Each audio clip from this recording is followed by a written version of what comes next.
चांदूर बाजार तालुक्यातील पिंपरी थुगा गावातील शेतकरी हे रस्ता व पुलाच्या प्रतीक्षेत आहेत. सन 2019 मध्ये पिंपरी गावाला लागूनच असलेल्या नाल्याचे खोलीकरण झाले. खोलीकरणीमध्ये नाल्याची खोली वाढली व नाल्याची रुंदी पण वाढली. हा नाला रोडवर आहे. पिंपरी गावातील 70% शेती ही ह्याच रोडवर आहे. परंतु पावसाळा सुरू झाला की या नाल्यामध्ये पाणी येते व नाल्यामध्ये जमिनीपासून उंच 10 ते 15 फूट पाण्याची पातळी असते. त्यामुळे गावातील शेतकऱ्यांना पावसाळा सुरू झाला की शेतात शेतीची कामे करायला जाणे कायमचे बंद करावे लागते. काम बंद पडल्यामुळे बहुतांश शेतकऱ्यांची शेती ही पळीत पडते. पिंपरी येथील शेत शिवारात जाण्यासाठी चारही रस्ते बंद असल्यामुळे गावातील शेतकऱ्यांसाठी नाल्यावरील पूल व तो रस्ता अतिआवश्यक आहे.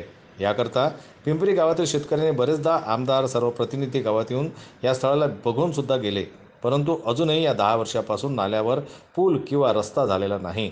आता गावातील शेतकरी हे कलेक्टर ऑफिसला जाऊन निवेदन देणार आहेत व त्यावर कलेक्टर साहेबांनी पण दखल घेतली नाही तर येत्या विधानसभा 2024च्या मतदानावर सर्व गावकरी बहिष्कार टाकतील असे निवेदन देण्याच्या तयारीत असल्याचे गावातील शेतकऱ्यांनी सांगितलेले आहे.